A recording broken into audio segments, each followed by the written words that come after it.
Yo, ready for this? No, we gotta do something quiet after we do that. We gotta start reading. Yes. Or quietly masturbating under a Snuggie. Ooh, on a plane? Yeah. Yeah. Or underneath your jacket and bag on a subway like I saw on Twitter. Well, to be fair, you are following Secret Jerkin at Secret Jerkin on Twitter. I'm gonna look that up after. I want to see if that's a real thing. That sounds good. If we sound different today, it's because we're using a new thing. And a Zune. A Zune. A Zune recorder. Nice. After they stopped making MP3 players, they started making recorders. Yes, they pivoted. Yeah. They realized they were losing, and they thought, what was a better market to lose money in? And they went recording. This is the one. This is where we choose to lose our money. Is this an H1N1? I was literally just going to say that. This thing says H1N on it. I'm like, this is a number away from a virus. You hear SARS is back? Is SARS back? SARS made a comeback. 2020, SARS Not only is in back. China, but in Japan, too. I did, yeah. I saw a thing on the news. Fucking 2020, baby. Bring SARS is the hot new flavor. Sorry, what else are we going to bring back from bubonic plague? From 2003. What was the remix to Ignition? Can we bring that back? 2003? Yeah, I think that was 2, actually. Yeah. Actually, no, I think SARS was also 2. Yeah. Yeah. Whatever. Still back. Honestly, in my head, I have SARS and the remix to Ignition, like, linked. I mean, they both did terrible things to children. That's true. Yeah. That's true. One might have killed more than the other, but one left more emotional scars than the other. Look, man. First of all, Chris Frank is calling me. Well, you should probably... I guess I'll answer it. Answer it on the podcast. Don't tell me we're on the podcast, though. Okay. Chris Frank! I'm definitely not doing a podcast right now. Carry on. What can I do for you? I have to apologize for calling while you're recording a podcast. Never apologize. Being in love means never having to say I'm sorry. That's true. Yeah. I don't apologize. I take it back. Good. What's up? I was listening to the end of the year awards episode. Excellent. And yeah, I was just calling to see if you happen to be recording at this moment. And like you said, you're not. So that's right. I'll just have to keep calling until I find the time when you want. Yeah. Did you have a question about that podcast? No. Okay. No. I mean, I could say I have a question about the peanut butter and dog situation. What about the peanut butter and dog situation? No, that's the thing. I'm actually fine with it. Okay, good. I thought you would be. I would be surprised if you didn't support that. Yeah. Yeah. Also, I enjoyed the moment when Drew, when you guys were doing My Name is Girl, and Drew thought that he added something by saying that he would be a she-male. When he literally added nothing to the bit, where I believe what happened was I said something to the effect of, how about My Name is Girl, and Jason Lee's last good deed is getting himself a sweet pair of tits. And then Drew said, yeah, and he's trans. Something like that. Yep. Yeah, that was a good one. Yep. Yeah, I don't have anything else to say. I don't know. How are things over there? Pretty good. We got a bunch of snow this week, but we're having a melt now. We had snow earlier today, and it's already melted. Good. So, yeah. So it's what? It's like after midnight there. Shouldn't you be in bed? I am on the road. I have like one of the last carfuls of shit from my old house. So I don't know if you know, I moved back to Jersey. Wait, did I know that? Yeah, no, I think I did. Yeah, you bought I knew you bought a new place. Yeah. Yeah. So now, here's the thing, when you buy a house, the smart play is don't sell houses for 6 months. Is it? Wait, is it? Yeah, and then take a really long time to move everything out of the old one, and then rush to get it on the market. Okay. Because you're running out of money, having to pay for 2 houses for half a year. Yeah, that does seem like a good play. Now, I want to preface this as you're also the person who gave me advice on lifting heavy weights, and I believe your advice was to lock my knees and then jerk up quickly with my back. Yeah, that's correct. So I like that you've parlayed that advice into home ownership. Yeah, that's correct. Also, I have some advice on cardio. Okay. If you're interested in hearing it. Absolutely. So what you do is set your alarm on your phone Yeah. in the morning. Mm-hmm. Some ungodly hour that you'll never expect. Like Right? 10:30 a.m. Sure. Or let's say 6:30 in the morning. There's a 6:30 in the morning now? Yeah. Jesus. So let's say your alarm goes off at 6:30. Yeah. You want to work on your cardio. So what you do is first of all, you go to sleep in your clothes. All right, that's important. Of course, go to sleep in your clothes. So the moment your alarm goes off, you kick the sheets off of you, Yep. and you just start running full speed, full sprint out of your house, and until you just can't keep going any farther. And then you see how far you can get, and then every day you try to go a little farther. So Your cardio will be amazing. that does sound great for cardio. Now, follow-up question to that. At the end of this run, what is the game plan from there as far as, like, getting home, etc.? Because you run as far as you can and you collapse, right? Yeah. So then what do you do then? Or do you stay there for a while? Well, naturally you'll stay there for some time Sure. because you're going to be exhausted, Of course. and you're probably going to feel terrible Yeah. because you've drank nothing, Yeah. and you didn't stretch, Correct. and everything's just going to hurt for a really long time. So this actually might be most of the day. Well, I mean, it's not most of the day, but you're going to need some time. You're going to need some time to really, let everything kind of go back to relaxing. Yeah. Let your heart rate get back down normal. Let your limbs get the feeling back in them. Of course. And then you just walk home. Okay. That seems reasonable. All right, I'm going to try implementing this. This might be my new move for 2020. Okay. It's a resolution. I think so. You sound good. I'm coughing. Because I just ate Wendy's. And It has that effect. So I pull up to Wendy's. And I'm like, hey, I'll have a chicken sandwich. And they're like, no, you won't. We don't have chicken. Oh, just no more chicken at Wendy's. And he goes, all we have is chicken nuggets. I said, give me those. He goes, okay, what do you want to drink? I said, I'll have a Dr. Pepper. He said, no, you won't. Ooh. We don't have that. This is a tough Wendy's experience. So then I said, well, what do you have to drink? And he named every other soda that they have. But they just didn't have the 2 things I wanted. The 2 things you wanted. Now, after the first thing, did you begin to think that maybe this guy just had it in for you? Maybe, because then I was like, he was like, sorry about that. And I was like, that's all right. And I'm like, well, you know what, I haven't eaten all day. Like, I was at the house cleaning up for like 12 hours. So I didn't tell him all this, but this is what was. Sure. And then what I asked him was, well, do you have any cookies? Cookie deal, you can add it, whatever, for like $1. He goes, oh, let me check. No. Throw all them out. Oh, what's that? One more thing you wanted? No. Yeah. No, they don't have that.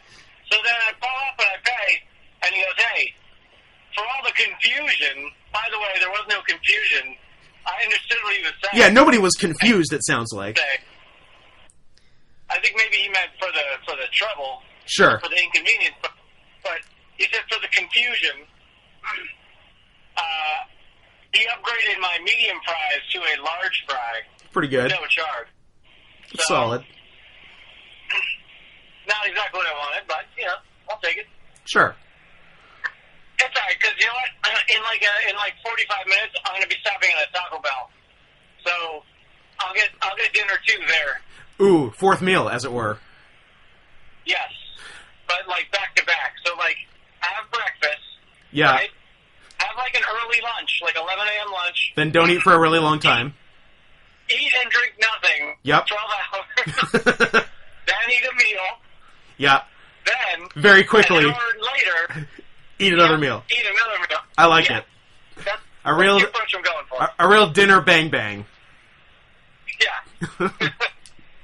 Exactly. Well, I like it. Well, I hope Taco Bell has one thing that you want. I mean, as long as they got tacos, What I'll if, be alright. what if they don't? Oh, man. Okay. Play this out. Let's play this out. So that's like half the menu. Yeah. What are my other options then? Let's see. At Taco Bell, Crunchwrap Supreme. yes, Crunchwrap Supreme. The Gordita Crunch. You can get a yeah, you can get a. Apparently got a taco in it, so That's true. maybe So I can get that. you're getting a cheesy gordita, no crunch, not worth it. and you can get a Baja Blast freeze. I get well. Sour Who strawberry. knows? Because if I order the Baja Blast, they might say they don't have that. They probably will say that. Look at sour strawberry. But Drew, it's the only soda that's exclusive. They should have that. yeah, Drew suggests. What if they're like, what sauces do you want with it? And I'm like, I'll take some of all of them. And then they just go, oh, sorry, we don't have any sauce. Oh boy, our drawers are empty. Sorry. Does your Taco Bell in Canada, I'm assuming there's only one, does Yeah. your Taco Bell in Canada have still the caramel, apple, and banana? No, I don't think so. Yeah, not either. Not either. Yeah. Also, our Taco Bells in Canada are trash. They have they're like American Taco Bells, but with 1/4 the menu. They're bad, and when they originally introduced the Doritos shells in the U.S. We got them. I'm gonna say conservatively 7 years later. Yeah, they're Did not. you get both Dorito flavors? No. Because we had Cool Ranch and nacho cheese. We got nacho cheese, and then maybe for 1 month, several years later, we got Cool Ranch. We never got Fiery, which is the one I would get in the U.S. Yeah. Now we also had the Diablo taco for a while, which was Yeah, it was like a black shell. It right. was super spicy. Yeah. But we don't have that anymore, and we don't have Cool Ranch either anymore. No, I think you only got nacho cheese now because I think I tried to order. I think I tried to go off menu and I got yelled at. By who? Alex Zane? Probably Alex Zane, the international spokesman for Taco Bell. That's correct. Yeah, Have you seen his Taco Bell sandals? I haven't, but I can picture them. So they're not made by Taco Bell. Yeah, He went to a custom sandal maker online, like custom flip-flop. that sounds right.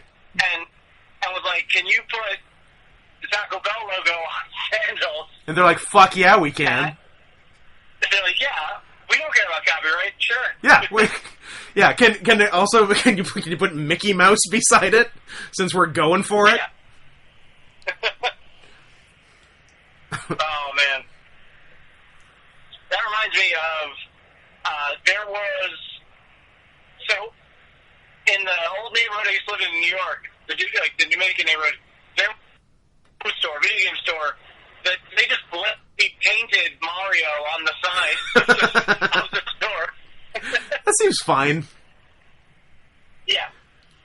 I mean, I feel like I feel like as long as you're in an ethnic neighborhood, ain't nobody coming knocking about copyright.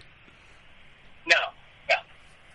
But then, when we go to the Dominican Republic itself, man, people really don't care about. Oh no, yeah. Once you cross that border, once you make a run for the border, forget about it. Call back to Taco Bell. Once you're on one of those quote shithole islands, Yep. Just trying to use the correct terminology for our current administration. The president's English, as it were. Yes, that's correct. As opposed to the Queen's. Yeah. The Queen's English, the President's English, very different. Very different. The Queen's English almost never contains the N-word. Almost. Hey, you know we did that whole impeachment thing? Yeah, how's that going? I don't know. We might pick it up later. Okay. We put a pin in it, come back to it? Yeah. Yeah. Okay, we impeached them. Yeah. But then, that's enough. That's sort of it. You know, it's just kind of like, hey, knock it off. Stop it. Hey, you're impeached. I mean, you can run again and probably win, but you're impeached. You can stay president right now. And for 4 more years. Yeah, exactly. Continue campaigning, which you started from the moment you were inaugurated. The day after you got elected. You went out and had a re-election rally. Yep. By the way, that's not usual. It's not. It's really not. No, I know. I do remember seeing it and going, well, that seems soon. You know who else has rallies? The Klan. Oh, man. Drew, you can jump in on this. I'm enjoying. All right. Drew says, you know who else has rallies? The Klan. That's true. You know what? I almost... Joined the Klan? No. Okay. I mean, we had this huge CD rack that we were throwing out, and it's one of those spinning CD racks. Yeah. That has CDs on all 4 sides. Gotcha. And what's interesting is it was shitty and old, and it had 3 parts you could take apart vertically, right? Yeah. If you took the top off of the CD rack, can you imagine what the symbol looks like that's holding in the 4 sides of CDs that can spin? I sort of have a picture in my head. Is it what I think it is?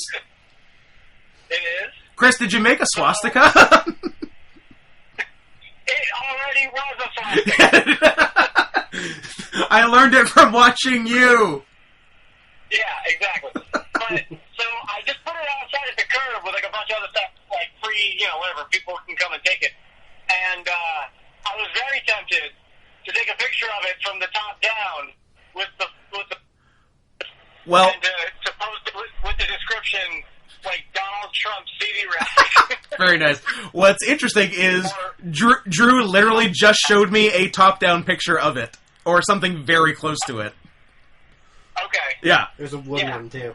And, a nice wooden one. That one's classy. I like that one. Oh, it's a holder of napkins. Black plastic. Yeah. That was the first one he showed me. It's probably almost identical to what you had. Cube? 1997. Perfect. Well, it had a good run. This is most of the stuff. Yeah, it did. So now what are you doing with all your CDs? I don't know. I never had any CDs. They were all digits. Ah, okay. I think she's moved on to digital stuff. She has Pandora. Good for her. She's fine with that. That's good.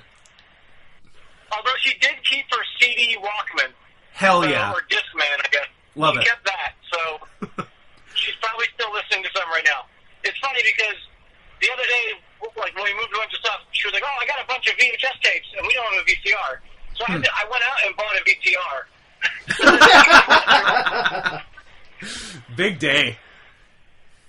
I got it off of Facebook Marketplace for what should have been $15, but the guy didn't have it, so I said, fuck it, keep the 20. A nice tip. Yeah, exactly.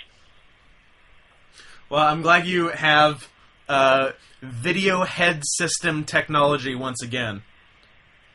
Yes. I got a video head system for you.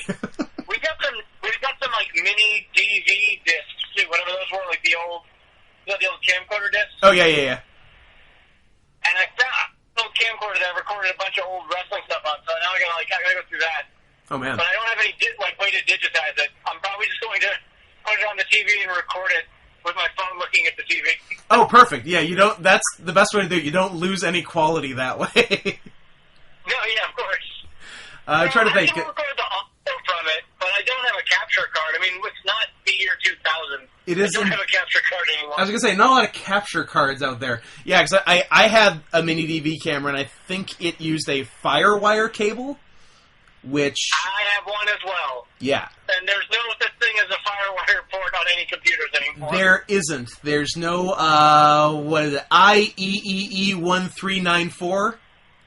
Is that anything close to the right thing? That sounds right. You're the tech guy. You're a tech guy. You might not be. I'm a tech guy, but I don't know the IEEE codes for FireWire cables. I'm gonna look that up after this phone call and the podcast, and if I'm right, I'm gonna throw myself a party. Great. My camcorder doesn't even use standard FireWire. It has a mini FireWire. Fuck off. And so I have to use a mini to regular FireWire adapter. Unacceptable. And then use a FireWire cable. That's nonsense. No, I agree. But I have it. So well, if you got it. But I don't have a computer too. So. Yeah. What are you gonna do? What are you gonna do? I do have a TV with. How about this? I have a TV that takes S video. Nice. And I use it. I have the S video cable for my N64, and I use that, and it looks much better than the composite. Oh, I forgot N64 could do S video. That's pretty good, actually. Yeah. Yeah. Nice. Have I showed you the ROM cart I got for N64? Yes. All right. Well, let's that. Yeah, that's pretty cool, though. Because I just got this dude just made like a local 2-player mod of Mario 64. I saw the picture you posted of that. I was like, why the fuck do I see Luigi in Mario 64? That's correct. I did not know what to make of that. This guy, and Mario 64 in the craziest ways. Like, he built in the Odyssey physics or whatever, interesting. so, you can throw your hat and become anything in the game. Huh. Like, all sorts of crazy stuff. Wow. So he made 2 versions of that where you can throw the hat, and Yeah. the guy who has the second player controller can become whatever you threw the hat onto. Ah, okay. Or you could become whatever it is. Right. So I've been doing the 2-player version, throwing my hat onto doors or whatever that you can't get into in the castle yet. Yeah. And then making the person just become an open door. They have to just move out of the way. Oh, sweet. And then I can run through the castle like an idiot. Like an idiot. Yeah. Nice. It makes the game glitch out and go crazy, though. I would imagine there's going to be some glitches there. The floor and herky-jerky. Yeah. Yeah, I can definitely see that. I am currently driving past a town right now that last Sunday when I drove past it was on fire in the most dangerous way ever. It was from the highway. I could see a mile away flames that were 50 feet high coming out of So let me tell you this story. Holy shit. This guy lived in an apartment complex, and there was a brand new apartment complex being built next door to him. Yeah. And so he posted on Facebook, tomorrow I'm going to burn down the apartment complex. Oh, no. They are building just to mess with me. Huh. Whatever that means, right? Sure. So then, nobody really responds to him. Next thing he posts is, 7 p.m. is when it will stop. And then, sure enough, the next day he burnt down 2 construction sites, 3 houses, and a couple of businesses that were burnt to the ground by this one fire. Well, I like a guy who sets a plan and sticks to it. Yep. Respect. He supplies at to start the fire at the liquor store across the street, which had a security camera. Oh, and then he great. walked across the street, also on camera. Sure. And lit the fire, and then walked to the apartment, also on camera. So it it should be a pretty open and shut case. I figure this may not be a long investigation. Yeah. They're like, no, like, the fire happened, they put it out. The next day, they were like, by the way, we arrested the guy. Done. It was a 7-alarm fire, and I've never heard of that many alarms. I thought it went to 5. I thought it was like the star rating system. Although Meltzer broke that one, so I guess... So it's not a star rating, I found out. It's the number of alarms is the number of fire departments that respond. Okay.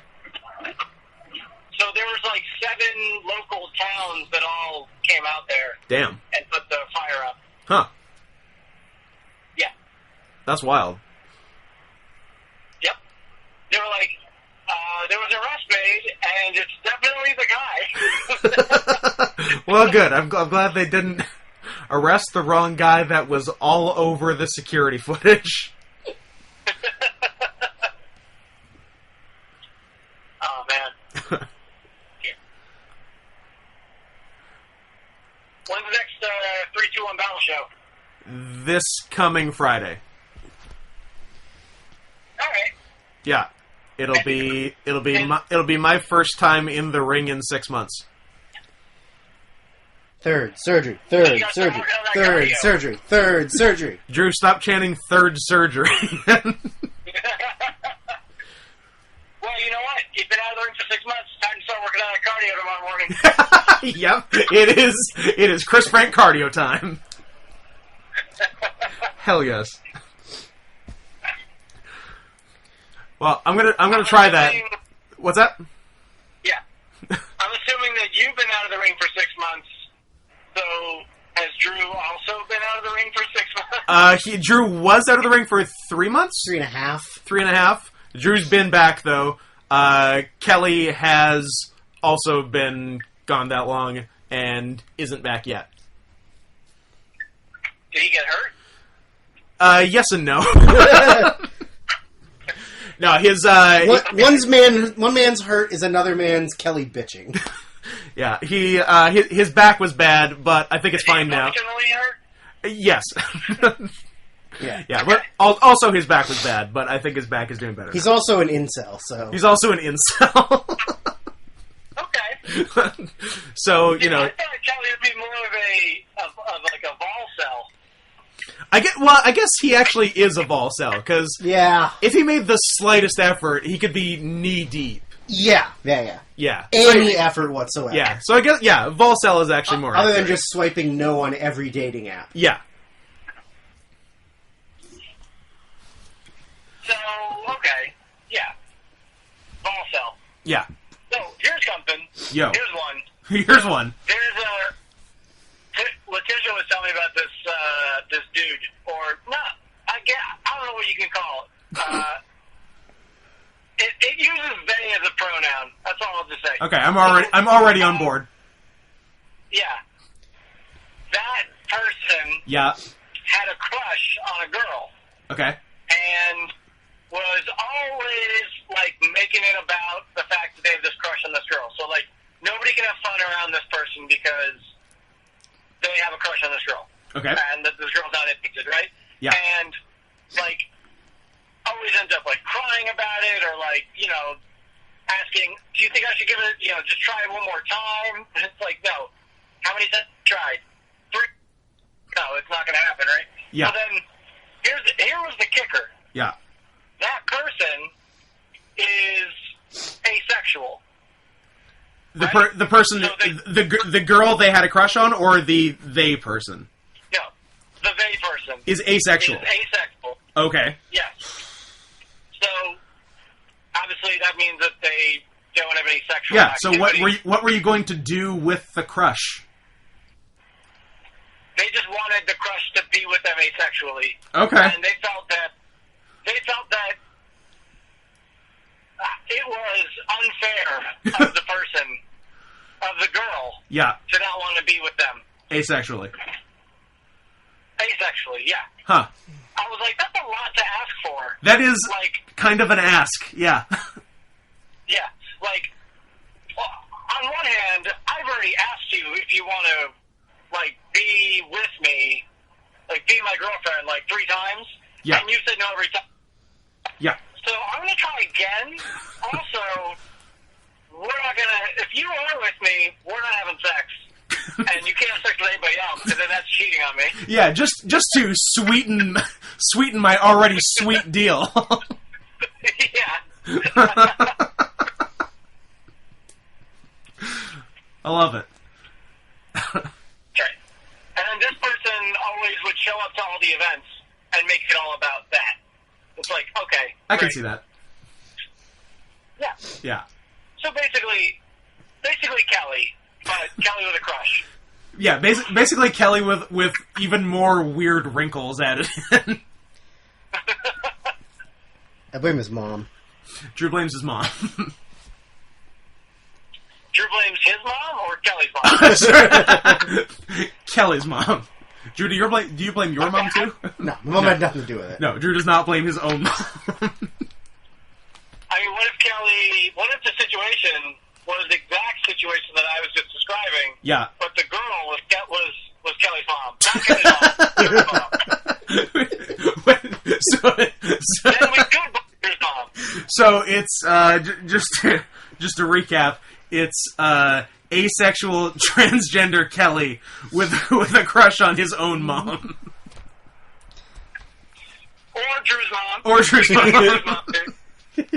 I just thought Drew's mom was giving Kelly bad advice, and that's why Drew's mom is to blame for this.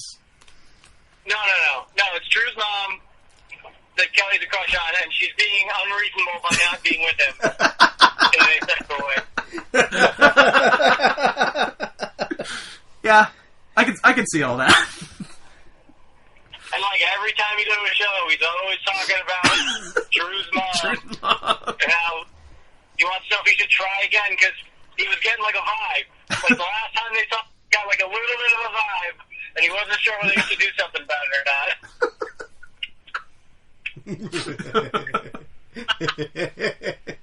I like this scenario. I'm gonna try to make this happen. Oh, good. I'm gonna facilitate. Drew, is your mom single or what? She is taken. She's taken. Okay. Yeah. Well, then you know what? That adds an even better wrinkle to it. So transgender asexual Kelly has a crush on Drew's mom and wants her to be poly, and she's not. No. I think he wants the divorce. Oh. And when she does become him, No sex. he wants it to be asexual. Correct. Yeah, that tracks. In an asexual way. That's sparkles. Yeah. All right, well, I think we got it. Excellent. We did it. We did it. I'm happy. Well, I should probably jump off because I've been recording this for half an hour. You've been recording this? Oh, this is going on the podcast. 100%. Oh, okay. Yeah. All right, good. I'm legally required to tell you that. I think Canada's a one-party record law, so I didn't even have to tell you that. So you're welcome. New Jersey, actually. There you go. So we're set. Actually, but here's the wrinkle in this. Ooh. When I called you, I was still in the state of Pennsylvania, which is a two-party state. Ooh. So This is going to get murky. You can't use the first 5 minutes. Okay. The first 5 will be redacted, and the following 25 will be public. Excellent. And people will never know. I'm glad we do business. Awesome, but yeah, give me a shout whenever, and we'll also chat off air because it's always fun. All right, great. Yeah, good talking, man. Good to see you. You didn't see me. What? Regular John Cena over here. Who am I? You listened to the shit out of me. It's so hard to say that. How do you say it? There's no good way. I hate it. No, there's no good way. How do you aggressively listen to something? You know, as we're getting older, I think that's the only way we're going to actually hear anything. Listening to the shit out of God, I can't even say it. correct. All right. I'll see you soon in real life at some point. I hope so. Spirited, drinking, casino visiting, and headbutts. I would be disappointed with anything less. All right. All right. Catch you later, Chris. Love you. Love you. Bye. Never say you're sorry. Never say you're sorry. Sorry. Hung up on him as he was saying sorry. I'm going to... And we're back. We're back. I hope you enjoyed the opening segment of this podcast, which So- featured our first ever live call-in. unintentional Yeah. call-in Yeah. from one Chris Johnny Cockstrong Frank, Yeah. all the way from Pennsylvania and New Jersey. A bi-state call. Bi. That's a state where you fuck everyone. Either or. You don't care. Yeah. So, well, either you've just heard that, or the audio was bad, and you didn't hear any of it, and this is just the beginning of the episode. Well, you can take the beginning preamble we did of that one, 2 minutes. Yeah, I guess and I'll take put out the Chris the Frank. beginning 2 minutes. But yeah, well, maybe this is one of those secret lost tapes. Here's how you'll know if the episode is 1 hour, it's cut. If it's an hour and a half, it's in. I like that you're optimistic that this review will be an hour. Hey, I was cautiously optimistic about the awards, and I guess it worked out. Do you want to do the awards, the second awards? Would you like to do more awards? More awards? Then the award for Nicest bottom male. the award for fattest Adele goes to Most likely to give Vince a boner. Ooh, Virgil. No. I don't know. We were talking about him earlier. But- Virgil's in my head But now. Vince doesn't need a boner for Virgil. He doesn't. Because Virgil uses his boner. So who does Vince need a boner for? Take my advice, ladies, gentlemen, others that I don't want to classify. To quote the early 2000s poet Frederick Durst, Frederick. "Hey kid, take my advice. You don't want to step into a big pile of shit." This time you do. Okay. Go to the network or your Royal Rumble box set, Which you did. which I did. Go to the 1994 Royal Rumble. Yes. Wait until Diesel comes down. Clear some dudes out. There are two good moments for Diesel, but one is more important than the other. Diesel clears house and then is in the ring alone. Wait for Bob Backlund to come down Yeah. and try to throw Nash out of the ring Yeah. and watch Nash struggle to stay in. But the more important one is when Virgil comes down, because Virgil definitely potatoes him. He throws some boxing punches Yeah. and And- one connects. And just watch what Kevin Nash does to Virgil after he pops him in the mouth. I've never seen Kevin Nash throw good shots before. And also for a big dude, he's never really been overly that physical. No. Because he's soft. He's very lazy. Yeah. And this might be this is on par with Coco and the Patriots. These are shoot shots Yeah. trying to hurt a man. Yeah. And then when he dumps him, he You're going. chucks him. Yeah. You're not fighting this, you're fucking going. Yeah. But do yourself a favor. It is amazing. He hits a couple of real good ones on Virgil. This, in theory, is the start of the podcast. Yeah. Or it could also be Could also be almost 40 minutes in. deep into the podcast. Yeah. This is supposed to be the Dome Show Wrestle Kingdom 14 review Yes. and ratings and rankings and discussions. Bloops, bleeps, and body slams. Yes. Snubs and flubs. Snibs and Tibbs. Okay. They call me Mr. Snibs. They call me Mr. No? Nope. I feel like I've said it enough on the podcast. I also have had an interesting interaction where somebody wanted to, one of my coworkers wanted to start listening to the podcast, and I said, probably not. No, we need more. They're like, what is it about? I'm like, well, it's supposed to be about wrestling, But- I'm not going to let you listen to it. They're like, what's it called? I'm like, don't worry about it. We need more listeners. I'm really not going to let you listen need to to it. increase our listenership. Sure, we can increase the listenership. All aboard the Of listenership. people that are outside of my direct line of working. Because the last thing I want is to get around work that I've been talking about consensual incest and legal ages of consent and also dropping N-bombs. N-bombs. But it's been a while. State-by-state bestiality laws. State-by-state bestiality laws. I don't really need to let people know what I'm talking about on this thing. I guess. They can't prove it's you. Fair. Here's what you say. Here's the workaround. Here's how you circumvent. What you do... Circumcise. Here's how you circumcise. You get an old, creepy Jewish man to cut off a baby's foreskin and then suck the blood out. How is that a thing? Disgusting. How is that a thing? In case... And how is that still a thing? In case anyone was wondering if Israel were the bad guys. Confirmed. A moil. Ugh. But even the word sounds disgusting. The word is disgusting.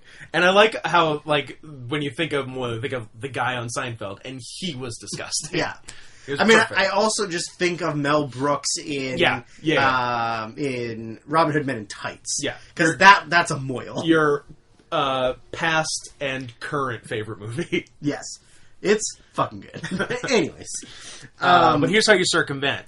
You say to your coworkers, I'm on an extremely racist podcast that you cannot listen to, and I will not tell you the name of. But I listened to this other cool podcast that you should check out. That is fair. Called The Worst Year of Our Lives. That is fair. That is fair.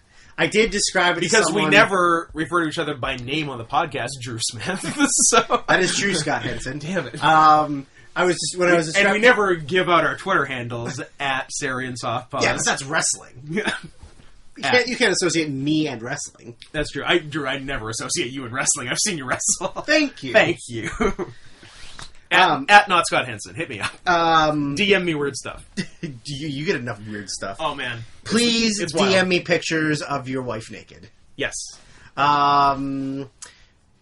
Yeah, I was explaining to somebody about how, it started out as wrestling, and there was, 4 of us, and then one person got too big for their britches, and the other one hated fun, and then we stopped talking about wrestling. And so, I'm like, it's mostly just 2 white guys saying whatever they want with no repercussions, and I'm cool with that. As God intended. Here's what I'll say. Except for God's not white. No, as Black Jesus intended. The everlasting? Yes. The bulk of the feedback I've got for let's say the second half of all the stuff we've done. Yeah. And a lot like I sent you two yesterday. Is please less wrestling and more other stuff. Well, it's one of the things is my favorite part is the preamble. And then other ones which I like even more because it lets us do more stuff. Is I don't even watch wrestling, but I love listening to the whole thing. Great. I mean, that's actually a good compliment. If you can not per se be a wrestling fan and still get something out of even the wrestling parts that we talk about. Could you imagine how boring this podcast would be if we liked wrestling? Ugh. If we were watching 2000 Nitros and we're like, this is really good. This was good. I love the way it's booked. Everything made sense. I like the way the Harris brothers do the H-bomb. How did they not call it, The Final Solution or something? I'm surprised that they... You know what? Interesting Harris Brothers piece of information I found out. Turns out they're cool. Did you know... I mean, we already knew they were they're pretty cool. Did you know that them and Brian Lee are half brothers? Yeah, I remember. I think I remember hearing that during DOA days when they were. But that could have worked. But I think I heard it on the internet. On the dirt sheets. Ah, well, there you go. I was reading the After Mags. I heard Jim Cornette say it on a podcast. Ooh, so I heard Jim Cornette say something else on live TV. That they sorry, on taped TV that a bunch of people heard, decided was fine, and then went through. Yeah. So, is he even at blame for that? I don't think he's at fault. I think it's the editors. The editor. Yeah, whoever was in the editing room was the editor. Nah, that's cool. Also, it wasn't a racist joke. It wasn't a black people joke. It was a starvation. It was a starvation in Africa joke. Which, if you want to have a problem with that, fine. But at least know what you're mad about. Technically, there's whites and browns in Africa, too, so he's off the hook. I give him a pass. You're out of the bad books, buddy. Yeah. Jim, hit me up. You're out of the bad books. We are absolving you of all of your sins. Jim, come on the pod. Come? Come on the pod. Thinner Strokes, live. All right, we got a lot of wrestling to review, and we got another podcast to record later. Yeah. So let's just jism jump right into the jizzy jazz of this deep, this 12-hour-long wrestling extravaganza that was Wrestle Kingdom 14. We watched it in 6.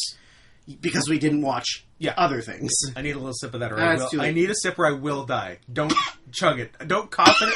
I need a sip, or I'll get very sick. I'm not gonna give it to me. Careful, we'll disrupt the recording. I won't disrupt the recording, but I need a sip of energy drink, or I will just die.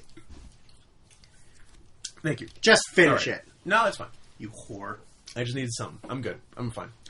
Where were we at? Ethnic cleansing? Is that what we're talking about? I think South Africa? Yeah. So, yeah, it was 12 hours of show. We did it in 6. I feel like we watched everything we needed to watch. Except for you, because you missed one match because you were getting pizza, but we didn't want to wait for you because we don't like you. Sure. I missed half of Saber Sonata getting pizza, but we watched that Also, today. I rubbed my butt on your comfortable... I knew it. Yeah. You went for pizza, I went and put my bare ass on your bed. On my UGG backrest. Yeah. For bed. Well, you are an old man and you need a backrest, so... I need to sit and watch my stories. Stories. What are you, a Passions guy? Ooh, Passions. That's the one that had magic, right? And the LP. Right. Who died way too young. And also, I feel like it was on way longer than you think it was on. Oh, if you told me Passions was on for 40 years, I'd believe you. It's not quite 40. That's probably a lot. But I feel like soap operas ran... I mean, the old one, like, All My Children ran for, I think, 175 years. That's a long time. Yeah. Passions was on from 99 to 2008. A solid decade. Yeah, I did not think... originally, I was like, nah, I can't be right. All My Children was 1970 to 2011. Okay, so there's ones that go earlier. Guiding Light was earlier. Guiding Light's 60s, maybe 50s, but probably 60s. 1952 52 to 2009. Yeah. And what else? As the World Turns would be another long one. As the World Turns and Guiding Light were my mom's too. As the World Turns was 1956 to 2010. Yeah. Yeah, I know they... almost all the soaps died, right around 2010. Yeah. Well, and I mean, the world wasn't prepared for lots of things. You know, things changed, and yeah. But yeah, that is a lot of goddamn television. Yeah, and that's 5 episodes a week. Yes, that's not one a week. So that's thousands and thousands of episodes. The other one is Maury Povich. Has been 1991 to current. They're still making new episodes of Maury. Making Maury Povich episodes. That's wild. That is 30 years. That is 30 years of Maury Povich. Holy shit! The most recent episode, January 13th, 2020. Unbelievable. My wife cheated with my brother, and are these my kids? Yeah. And then he goes home and plows Connie Chung. Yeah. Does it get any better? Sure. I think he looks terrible now, from what I remember. I mean, probably. Looks better than Geraldo as far as 90s talk show goes. What about Montel Williams? Was he faking MS, or does he still have it? I don't know. I feel like he was doing it for attention. Maybe. He is a detention whore. He was a real second Wachowski sibling. 1991 to 2007. That was Montel? Yeah. That was a good run. Pretty good for Black Maury. I mean, I would do national television for 16 years. Probably pays really good. It probably pays just fine. Very comfortably. I'm not worried about Montel Williams, besides his health, I guess. I guess. But, I don't know. I watched a lot of that growing up. A lot of Maury, a lot of Ricky Lake, a lot of Sally Jesse Raphael. Jenny Jones. Yeah. A little bit of Donahue, but I feel like I was pretty young when that show was on. Yeah. He just disappeared after his show. Just like his child. Ooh. Too soon? No, you're on time. Has it been 22.2 years or whatever? Donahue was on from 1967 to 1995. 67? That's what it says. I would have guessed at least 10 years later. I would have said maybe late 70s. That's what I would have said, too. Because I associate him with the 80s, but that's because I was alive then. So. Yeah, when did his son get kidnapped and raped and murdered? I don't know. 80s? Let's see if I can really quickly look up without having weird, awkward silence on Oh, boy.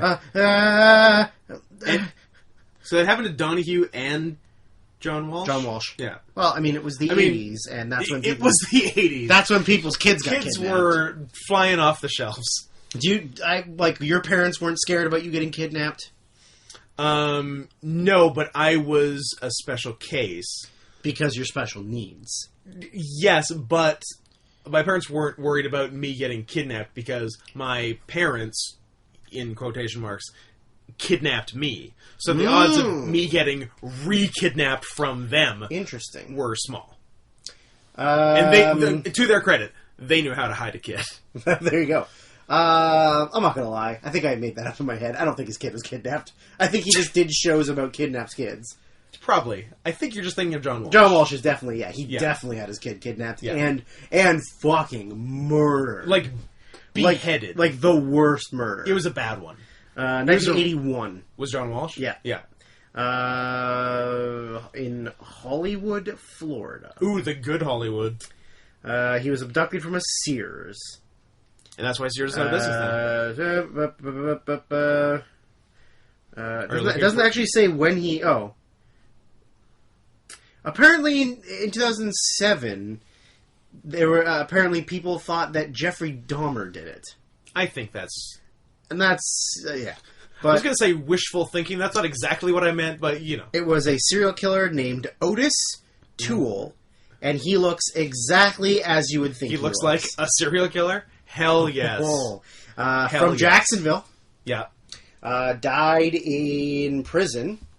What's that weird stat that's kind of scary? Like, how many active serial killers there are at any given time in the U.S.? It's like more than 10. Yeah, it's like I think it's 20? in the teens. Almost which 20? is like more than one. But I feel like all those are like rural areas of places that no one goes to. And it's mostly just like hobo killing. A lot of hobo killing or a lot of like abducting prostitutes or like runaways and strays and high stuff. risk. Yeah, high risk, high reward. You know. Anyways, Wrestle Kingdom. Oh yeah, Wrestle Kingdom. That was the thing we were doing until we rambled on for 15 more minutes. What are you gonna do? Yeah. So there's a lot to unpack on this show. I think the first bits are pretty easy to just blur through. So we did do star ratings for things and then didn't watch them on the Sunday. But since then, we have like both of us have watched and fast forwarded or like just kind of scurried through them to get them over with. There's just so we could do some scurrying. Just so we could do some ratings. Yeah. So on day one, obviously we didn't see the dark match, the women's match, because it wasn't recorded. Meltzer gave it 2.5 live. Sure. Meltzer's gay. So Drew, you can't be gay and Jewish. Pick a lane. Yes, you can. Are you kidding me? Nathan fucking Lane. Jewish? Jewish and gay. I guess he is Jewish. I mean, he's definitely gay. No one's arguing gay. You can't argue he's gay. That, you know what? It is against the law to argue against Nathan Lane being If you're gay. heard publicly saying that Nathan Lane is not gay, you can go to jail. I saw Nathan Lane at a regular non-homosexual strip club. I love how prison. I love how your default is homosexual, so you had to change it. I saw him at a regular men-only strip club. Hey, second half, baby. Second half gay. I'm just preparing myself. I'm prepping. I got 7 more years. I'm prepping. I'm taking prep. I'm using Preparation H. Okay, so to start off the show, on the pre-show was Young Boys. I literally wrote GBH and Young Boys versus Hanare and Whites is what I wrote.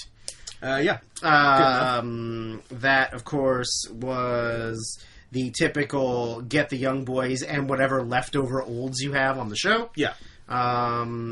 Which was fine.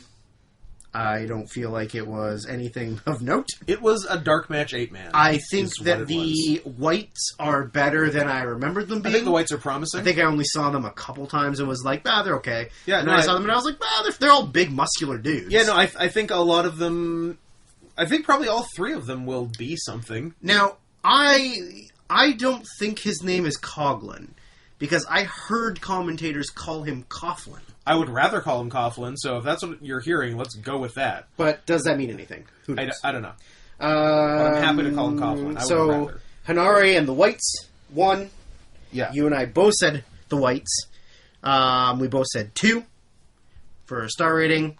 I gave it 2.5. I'm sticking with 2. Meltzer gave it 2.5. Ooh. Well, we are best friends, you know. He did respond to one of my tweets. After you called him gay and Jewish. I call you gay and Jewish all the time, and we're technically friends. That's true. In the eyes of the law. We are common law friends. Common law friends. So the second dark match was Battle of the Old Men. Tenkozy versus Nagata and Nakanishi. Here's what I'll say. I think Nagata can go. I think Kojima can go. Kojima can kind of go. That all said, this was head and shoulders the worst match of the weekend. Nakanishi. And 2 of them should not be in a ring. Well, one of them is not going to be in the ring much longer. No, but one of them is. And once he retires, I feel like the other one's not that far behind. Probably. Nakanishi running the ropes is the most adorable thing ever. Everything Nakanishi does is hilarious. The attempted 3D that Tenkozy did was fucking great. Yes. You said Tenkozy. I said Tenkozy. They won. Yeah. You gave it 1. Or no, I gave it 1. You gave it a half. Meltzer gave it 1.5. Okay. I gave it 1.25. I stuck with my 1. I am batting 1,000 on both predictions of results and predictions of my own star ratings. There you go. Batting 1,000. So, the first match of the actual card was the first of Liger's 2 retirement matches for the weekend. Yes. Liger, Fujinami, Sasuke, and Tiger Mask. Sano, Otani, Takaiwa, and Taguchi. We both thought that Liger's team would win. Because of course it should have. This, of the 2, this is the one he should have won. Of course. I understand. This doesn't mean anything. I understand he has to win his last match. Sorry. I understand he has to lose his last match. That's fine. I 100% expected that. Yeah. But why not in a meaningless old guy 8-man with one, besides him, active wrestler in the match? Who doesn't really need anything. Who needs nothing. Who's not going to get some sort of weird rub from it and go on a run. Yeah.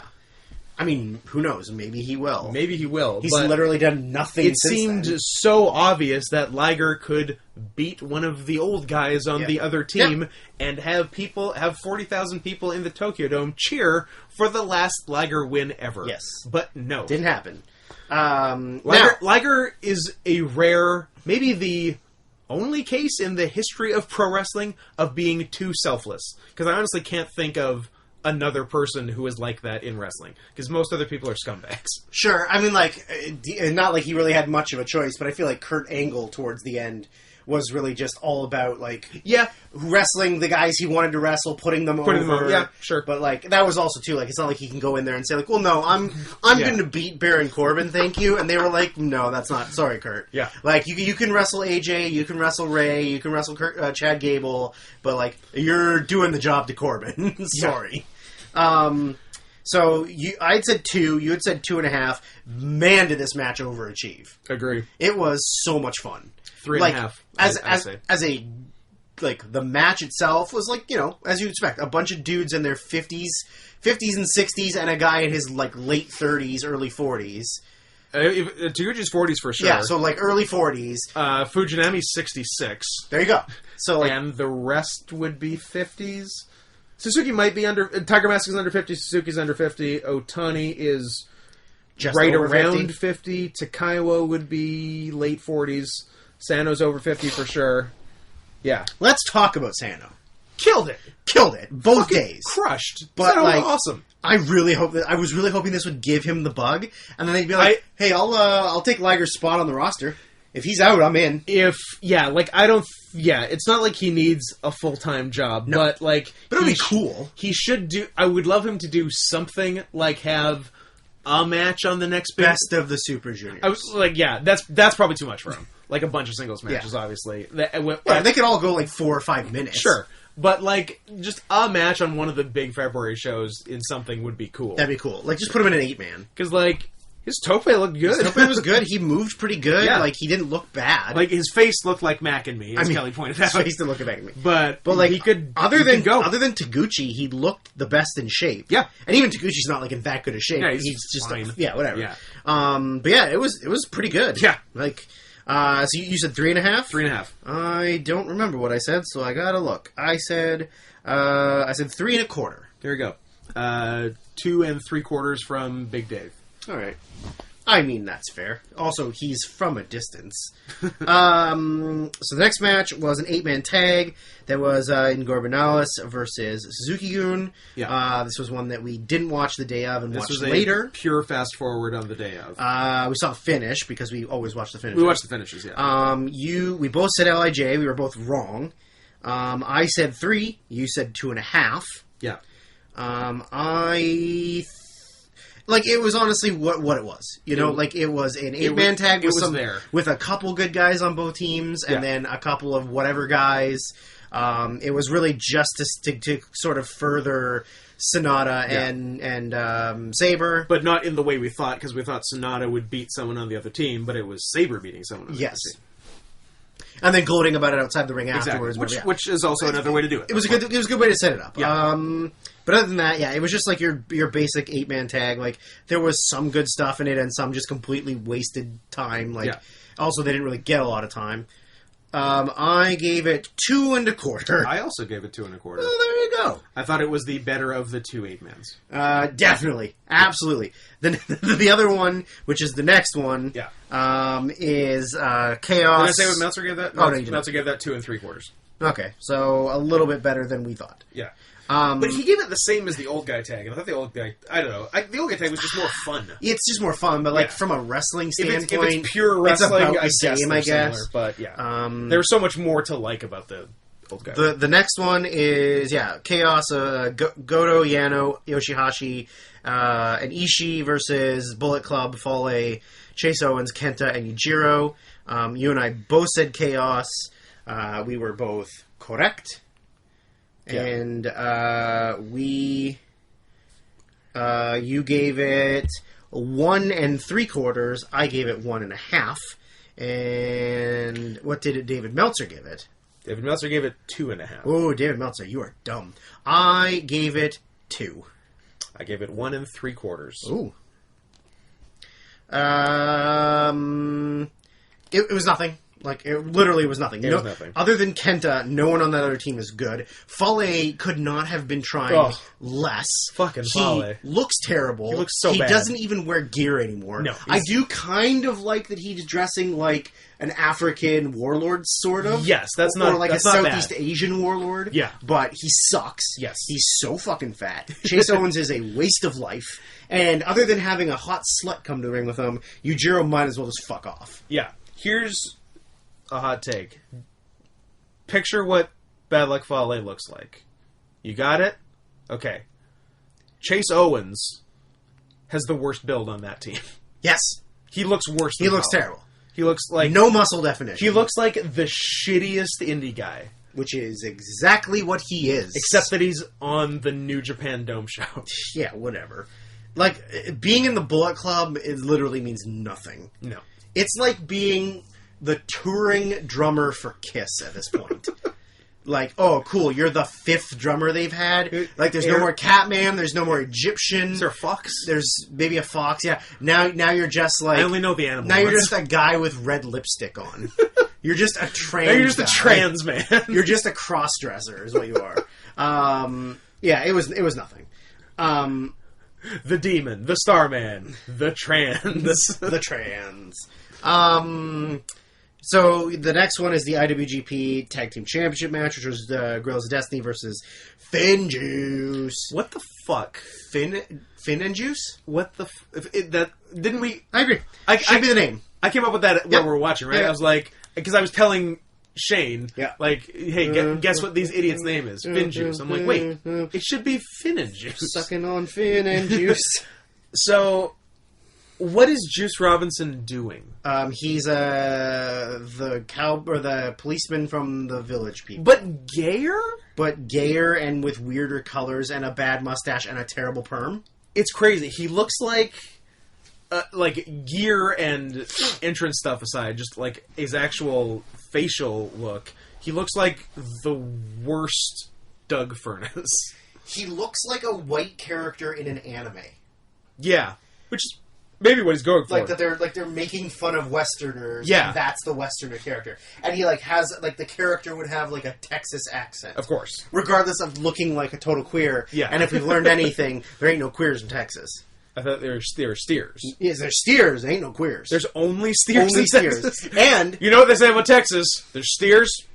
I bring up an interesting End of sentence. I bring up an interesting point because in the past on this very podcast, many moons ago, a fortnight ago, we used to So say either a number of months or 2 weeks. one or the other. One of those.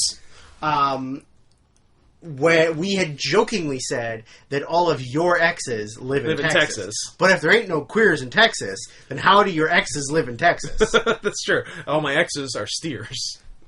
You fooled me once. Oh, look. Here's... Can't fool me again. Can't shoot the shooter. You can shoot the sheriff, but you can't Yeah. shoot the deputy. Obi-Wan, shame on you. Obi twice, shame on me. Obi thrice, Obi trice. Real names, no gimmicks. Way to go. Way to ruin your own thing. I don't know what happened. What, your autism kick in? It didn't. That's why I went wrong. Oh. If it kicked in, I would have nailed it. Your brains are repairing themselves? Yeah, I'm in. No. Your IQ's going up? I'm in diagnostic mode. I rebooted in safe mode. Safe space mode? Yeah, I'm always in safe space mode. So yeah, God versus Finjuice. Why is there not a woke sci-fi show called Safe Space? I That don't know. fucking rules. Let's write it. That's what Avenue 5 should be. Let's write it. Let's just fix Avenue 5. Let's figure it out. Even though it hasn't even aired Yeah. yet, so who knows? Mr. Iannucci, it's us again. You ignored our letters about Veep and Alan Partridge. Please listen to us. Please about heed our Avenue- warning. So fucking Fin This Juice. match sucked. It was so bad. It was literally nothing. It was not much of anything. We both said Finjuice. We were both right. Because that means Juice is halfway To becoming to achieving his quest at the end of the two Dome shows of becoming Juicy Two Belts. Juicy Two Belts. Um, Which we were going to get shirts made of. well, if he had If he gotten did it, shirts if he made, did we it. would buy them. No, At Hot Topic. No, I think if he had actually walked out with two belts, we would have gotten shirts And then made. send pictures to him and then gotten Yeah. him to retweet it and become friends with Finn. I think so. Or Juice. I guess we'd also be friends with Finn because he's a tag partner. So yeah, we both said Finjuice. I said 1 3/4. You said 2 3/4. Yeah. I don't agree with what I said. I think I changed my vote. I said 1. Wow. I said 2 1/4. You're dumb. But you're entitled to your opinion. But it's dumb. So What what? did Dave Meltzer say? Dave Meltzer said 3. Whoa! Is he a big juice man? I don't. Does he love the juice? I don't think he loves the juice. I'm pretty I sure. like the juice if you're talking about OJ. Sure. If you're talking about OJ, I'm in. Steroids, I'm in. Pretty much every other connotation of juice, I'm in, except The Robinson. movie with Tupac. Absolutely. Um, Juice, that was a good one. The next one. I think we're going to have our biggest disparity in star ratings on this match. Absolutely. Because I found this match to be a delight, and you hated it. I don't believe you. I think you're just playing. I think, well, here's the thing. I'm not actively playing, but I do believe I have irony poisoning, and I can't tell like if I actually like something or if I'm being ironic. You're Randy Marsh being sarcastable. Yes, exactly. Oh yeah, right, Sharon. I can't stop being sarcastic. Please help me, Sharon. Yeah, no, that's where I'm at, especially when it comes to Lance Archer versus Jon Moxley. Yeah, the IWGP Intercontinental Title match, Archer and Moxley. Now, I'm going to tell you how dumb this was. You remember how we've mocked in the past? Moxed in the past. The old TNA, Rob Van Dam has to drop the title, then there's a tournament, then he's also in the tournament. Yeah, this isn't that bad. It's still pretty dumb, though. Moxley had to drop the title. But he literally had to. And then gets the next title shot. But that was all shoot. I know, but like... TNA was storyline. There was nothing wrong with Rob Van Dam. Abyss attacked him with a board full of nails and left him for dead. Yeah. And then they had a tournament for Rob Van Dam's vacant title, and he was fucking in it. Yeah. This is not the same. It's still pretty dumb. Yeah, but he literally had to forfeit the title because he couldn't wrestle. Because he couldn't get it up. He couldn't get it up because he had MRSA. That's what he had. Is that what he had? Yeah. Oh. I thought he just had... The sniffles? I'm a bitchitis. No, because he couldn't wrestle for like 2 months. Whatever. Gay. You and I both said that Archer would win. We were wrong. Both wrong. We both said 3 stars. Because we thought it would be a beating. One of us undershot. Oh my god. Well, okay, I think the only thing that saved it for me was that they were reckless. So funny. And the ending was great, because Archer was so hurt. Archer died on the finish. Because for anyone who didn't see it, Moxley did his finisher. It's not called Dirty Deeds anymore, it's called something else. Paradigm Shift? No. That's some... Or is that what it's called in AEW? It's the Death Rider. Yes. Yeah. Or is the regular DDT the Paradigm Shift, and then the high angle one is the Death Rider, something like that? Yeah, something like that. So, Moxley does his high angle double arm DDT off the apron through 2 tables. And the way Archer lands, the edge of the far table just goes into him. Right into his waist. Right into his waist and crotch. And he was bleeding a ton. And he was bleeding a bunch. It was great. And I thought they did funny stuff throughout. Archer tried to murder him with a plastic bag. That was funny. But not even the right way. He just put it over his face. And over his eyes. Yeah. Not even over what he breathes through. The match was really funny. I give it 3 1/4 stars. Well, Meltzer gave it 3.5 stars. We aren't that far apart. Okay. I gave it 2 1/4. Okay. Because it was reckless, and I do like reckless wrestling. Yeah, for sure. And the finish was ridiculous. Yes. But it could have been much lower for me if it wasn't for that.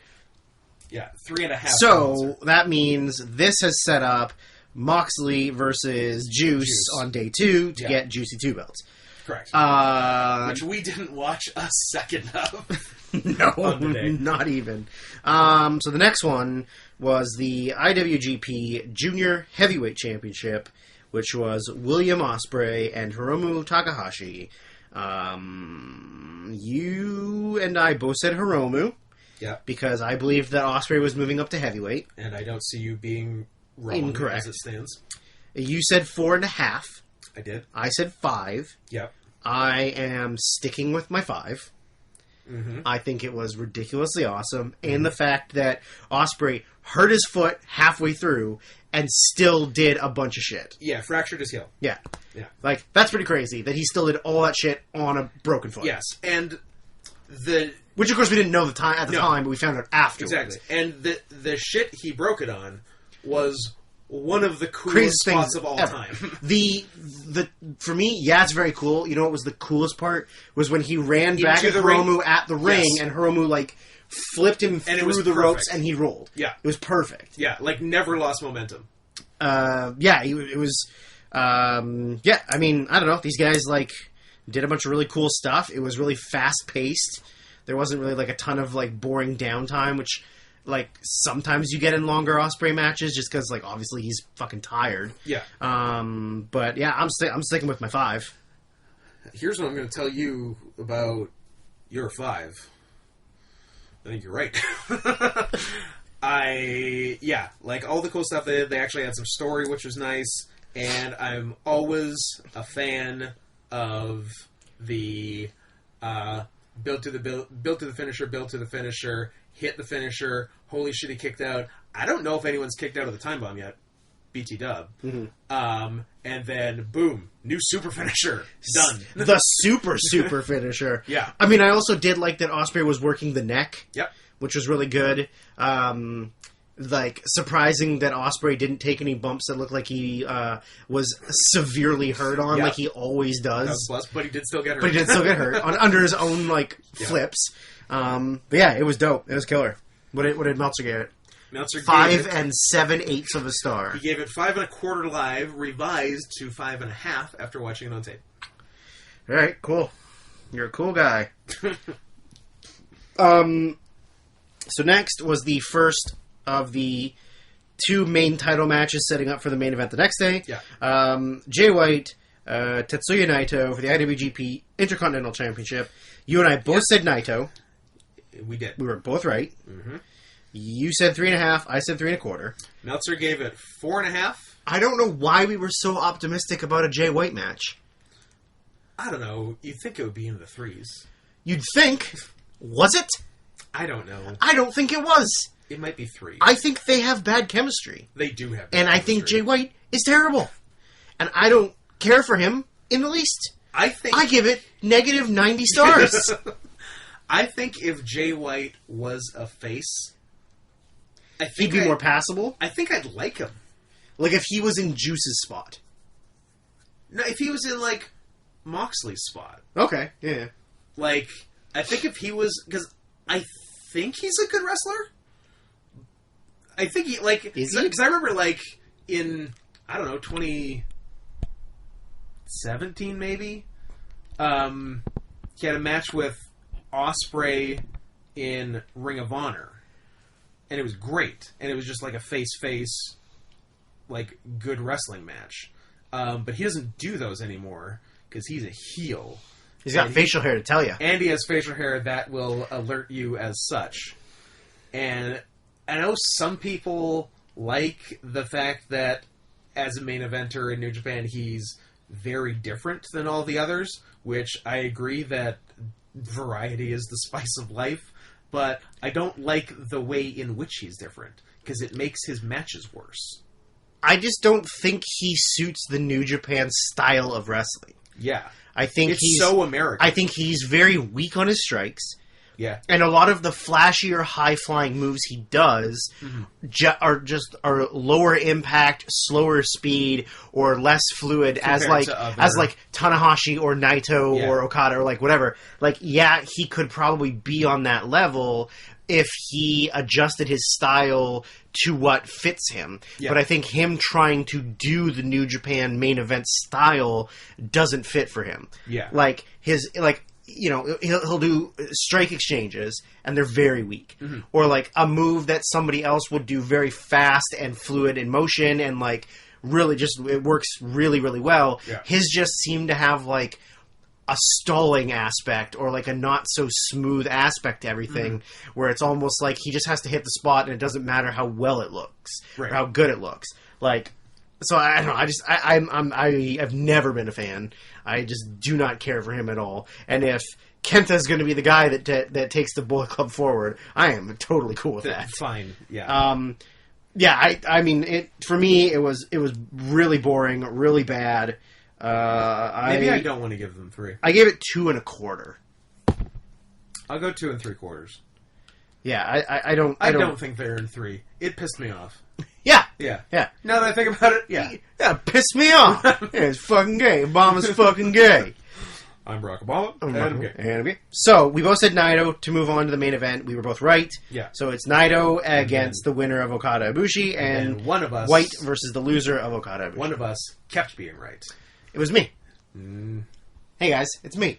So the main event was The IWGP Heavyweight Championship, Kazuchika Okada versus Kota Ibushi.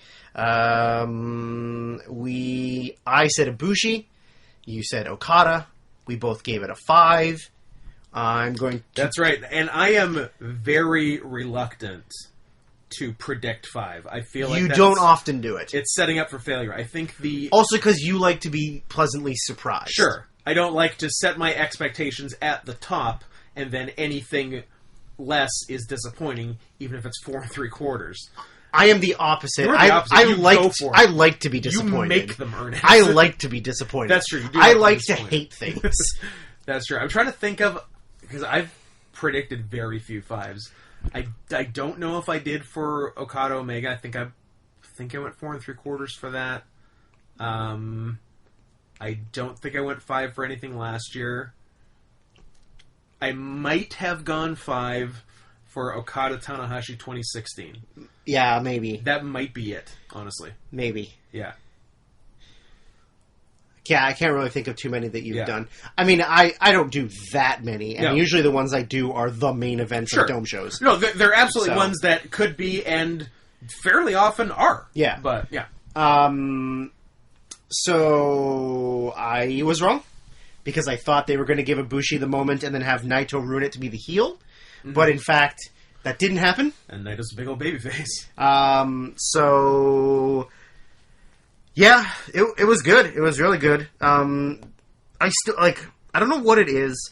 Maybe the fact that Okada and Tanahashi had almost perfect chemistry with each other. Yeah. That I feel like a lot of other people really struggle to have chemistry like that with Okada. I think him and Ibushi have good chemistry, but there's still a lot of, slight, very, very slight missteps. Like Ibushi backflipping onto his own head.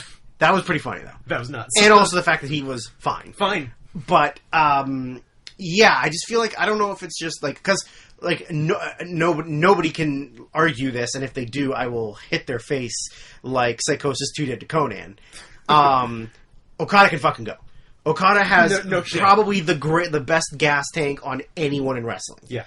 Nothing blows him up, nothing slows him down, and, Ibushi is also, a fucking tank. Mm-hmm. But I feel like the longer the match went, Ibushi was slowing down a little bit, and that made him a little sloppier.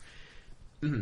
I just feel like towards the end, the chemistry was getting a little bit less and less. Yeah. And that did hurt the match a little bit. That being said, I'm still giving it 5 stars. I was wondering where you were going, because while you're saying all this, I'm like, I'm giving it 5. I wonder how much he didn't like this match. No, I still thought it was great. Yeah, I still thought everything about it was amazing, and also Okada winning was I knew that he could win. Yeah, but it was still it was kind of a surprise a little bit. It was in the air for sure, because I felt like they had pushed Ibushi the whole year. Yeah, everything Ibushi did was to building to him winning the G1 to then lose this, let alone the next day. Yes. Spoiler alert. Spoiler alert, he lost on day 2. Spoilers from a couple of weeks ago. But yeah, it was still kind of a little bit of a shock. Yeah. Because you were like, well, I mean, he's been pushed the whole year. He won the G1. They clearly have, faith in him. They want him to be something. Of course. And then it was he lost. Yeah. So, a little bit of a shocker there. Yeah, their shocker. Their G1 match 6 months ago or whatever, I thought was great. I think I had it in my top 10-ish for the year. I think I gave it 4 3/4, and I think this was better. So, if you do the math, better than 4 3/4 is 5. Yeah, and then if we abided by the above 5-star scale, we would maybe have a difference between Ospreay Takahashi in this, but we don't, because the scale goes to 5 goddamn stars, which we're going to talk about in a minute. Later. Also, because you won't let me go past 5 stars, even though I tried really hard to, and then did. Did you? Yeah, remember? Because I said that. No, we'll get to it. All right. But, yeah. So on day 1, you went 5 of 10. Okay. And I went 4 of 10. So not a good show. Not a good showing for us. Did you Last year I got every You got the whole main show last year? and I got all 3 pre-show wrong. But to be fair, it was like but it was all who cares. It was a who cares matches, and it was like the Never Gauntlet, and there was a Battle Royal, and something else, Eight-man or something, and like who cared? So that was into day 1. Yeah. I still think. Oh, did I say what Meltzer For Ibushi Okada? No, you did not. and I said Naito White 4.5. Yes. Yeah. Yikes. So Meltzer 8. 5.5 live, 5 3/4 on tape. I hate him. I hate him so much. But also, he's my friend. He is your friend. So yeah, so he had that a quarter above Osprey Takahashi. Okay. And he said that Okada Ibushi was probably the 3rd best match in Dome Show history, and Osprey Takahashi was probably 4th. Right. He didn't say, I would presume 2 being last year's Tanahashi Omega, because he had that 5 3/4. Yeah. And number 1 Okada Omega, which was 6. Yeah. Yeah. Do you agree with that? I think Okada Omega's the best. I don't think Omega Tanahashi was any better than the 2 on this show. Yeah, I think we'd sort of said that when we were talking about it before. Maybe even slightly below, because I think my ratings for last year, I think I gave Ibushi Osprey and Tanahashi Omega 4 3/4 each. So in theory, I have both of these above that. I think Nakamura Ibushi Oh shit! is better than that should be up there too. all of them. That one, quote unquote, only got 5 stars. Only got 5 stars. But that was pre-scale breaking. I guarantee, if that exact match happened in 2019, that'd be 6. Or if he had broken his scale before then, it Yeah. would have been higher. Yeah. But he was pretty loyal to that system until he got Alzheimer's he and lost his mind in 2017, Yeah. which again we will be talking about. I think Ibushi, Nakamura, and I think Tanahashi and Okada's are all like yes, real. And I think if you sat down and like had the time, because who doesn't, to just watch all of those matches, I feel like the Tanahashi Okadas and the Nakamura Ibushis would hold up really, really strongly against all those other ones. Like, I think those ones are fresher in his crippled the old man mind. Recency bias. But yeah, it's true, 100%. Right? Like, For sure. I think it's just because those are more recently, and also like not to sound like a hipster who got into New Japan in 2014 or 2013, that the last few years of New Japan, like mostly just Wrestle Kingdom, have been like way more of a white audience now. Yes. More people pay attention to them, so they get talked about a lot more. Of course, yeah. Whereas before, like no one was watching, or not as many people were watching. It was just Japs and nerds. Yeah, right. So I think that is also what it is that like the internet hype. Luckily, I'm a Jap, so I'm not a nerd because I've been talking about it for a while. Then you have no soul. I'll take it. And you're also kind of a ginger, so you also don't get kind of a ginger. You're like strawberry blonde. That's pretty close. I'm dirty blonde. You're strawberry. You're sweet like a strawberry. I feel like I love you, sweetie. Yeah, we decided, like we didn't know before. Not a fan of father-son terms of endearment. Yeah, like sweetie, or like kisses on the forehead or the mouth. Or just like fathers who love and support their Tom kids. Brady, by the way. Tom Brady. Yeah. But yeah, I do really think that like Nakamura and Ibushi is maybe number 1. It's between that and Okada Omega for me. Yeah. Yeah. So I 2016 Okada Tanahashi is very close. Yeah. To it. Yeah. So I need to watch. Suck it, Dave. I need to watch Nakamura Ibushi again because that match fucking. Yeah, sucks. I would like to watch it. That match is so good. And then there's also Goto Shibata. That one's hot. Yeah. That one's really good. I don't know if it's. I don't think it's better. I think it might have a bias because we like Goto and Shibata. It definitely fucking rules. And there's a Shibata Ishii one. Yeah. Which is also great. There are a lot of really good ones. There was. What about Jeff Hardy versus Tetsuya Naito? Oh, drunk Jeff Hardy? Yeah. Yeah, that was good stuff. P.S. That was a Dome Show match. That was a Dome Show match. 2007? 7 or 8. Yeah. Good times. Yeah, that one dome show with like a lot of TNA. Where it was mostly TNA. It was like Giant Bernard and Carl Anderson versus the Dudleys versus Muscle Symphony. Or Makabe and Yano? Yeah, maybe. Maybe? Yeah. And, no, it was not, because it was RVD versus Yano. Yes. Yes. Yes, that's right. Yeah, so it could have been... Must have been Muscle Symphony. Yeah, or some shit, yeah. I definitely feel like And it that was was Nakanishi. I definitely feel like it was okay, him. then and, it was probably that, him and yeah. someone. Like, Yeah. I don't know Wouldn't have been Nagata. who else it would have been. Yeah. And the Dudleys were 400 pounds each. They were so fat. Yes, they were very, very so fat. fat. It's Very, very crazy. fat. That was like the height of their being fat pieces of shit. Yeah. That would have been Wrestle Kingdom. 1? Yeah? Maybe? I don't know. It'd be early. Because 1 would be 2007. So 1 or 2. I'm gonna find out. I'm gonna say... 2007, I think. Feels is what like it was. 07. You know, when TNA was at the height of its popularity. I mean, I guess... With all their stars. I guess it was, because their top pay-per-view was 2008. It was not. So that's probably 8. Because that was the one where they had a bunch of... They had the year where they sort of had All Japan crossover, right? Yes. That was the All Japan crossover year. Okay. So it must have been 2008. It's probably 8. I'll give 9 an outside chance, but I will not give it 10. Drew, I won't do it. Okay, don't give it 10. It is not. It is, it is 8. Okay. So you got yourselves a nice...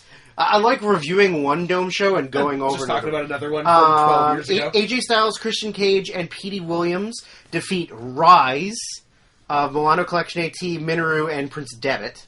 I miss Milano. Milano's fucking Well, that was sweet. great. With his weird twink body. IWGP Junior Championship, Wataru Inoue defeats Christopher Daniels. I was going to say, I couldn't remember if it was Daniels or Oh Curry, man. my god. Manabu Nakanishi defeats Abyss. Sick. Then you got an 8-man tag of Takamura, Masato Tanaka, Takaiwa, and Yutaka Yoshi against Kanemoto, Taguchi, Izuka, and Tiger Mask. Okay. You got Team 3D against Makabe and Yano. Oh. Just in a singles, or just in a regular tag. Am I misremembering RVD, Yano? Was that a different show? Yeah, it must be. Huh, damn. But Team 3D defeat Makabe and Yano with Honma and Ishii in their corner. Okay. Weird. Then you got Akira. Uh-huh. Uh-oh. Sorry. Liger, Chono, Choshu, and Fujinami. That'd be the Legend against VBH of Brother Yashi, Geto Jado, Shuji Kondo, and Taru. Okay. Great Muda and Goto. Okay. Giant Bernard and Travis Tomko defeat the Steiners. Nice. Kurt Angle, Yuji Nagata, and Nakamura and Tanahashi. Yeah. So RVD must have been just like a random other year.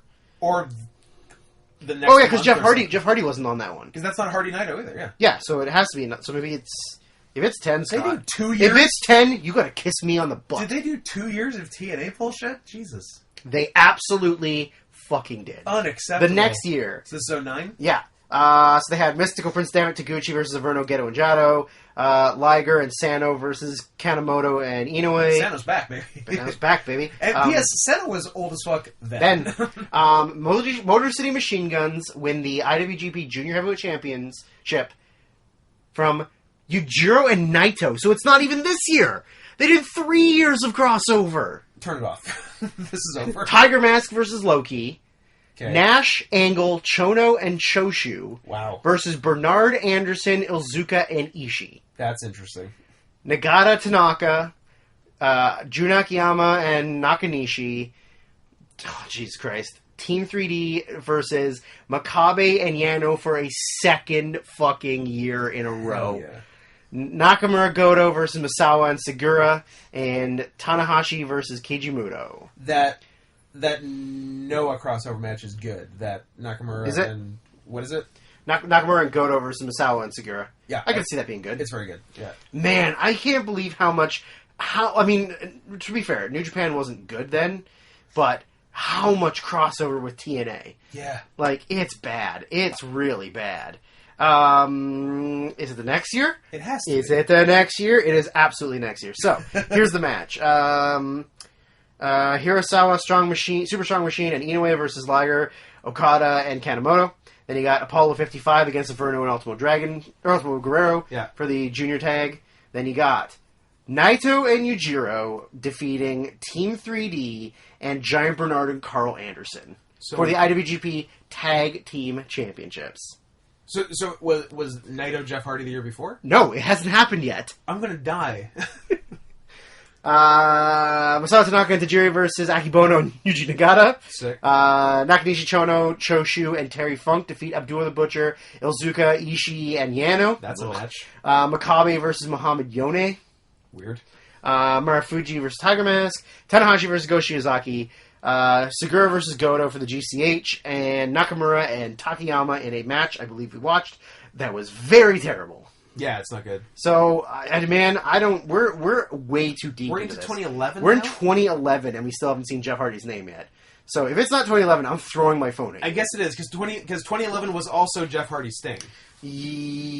Sure. So maybe 2011 was Jeff's bad year. So, this one was Carl and Giant Bernard versus Beer Money versus Muscle Orchestra. Nice. Masquerade Dorada and El Sombra versus Garza and Liger. Tenzan versus Ilzuka in a deep sleep to lose match. Yes. Rob Van Dam versus Yano. Hell yeah. Nagata versus Suzuki. Devitt versus Ibushi. Segura and Takayama versus Goto and Okada. Weird. Interesting.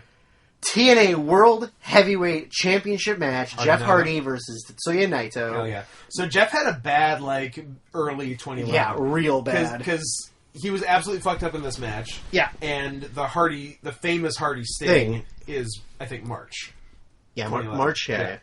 Nakamura, Go Shiozaki, Togi Makabe, and Masato Tanaka, and Tanahashi versus Kojima. Right. Does that mean there's back-to-back Nakamura Go Shiozakis? Did I say that was the year before as well? Or were they? I don't know. Or was it Tanahashi? I think Tanahashi. It was Tanahashi Go Shiozaki. Yeah. Go Shiozaki. What a guy. Anyways, where's he wrestling these days? Who cares? Let's move on. Noah? Yeah.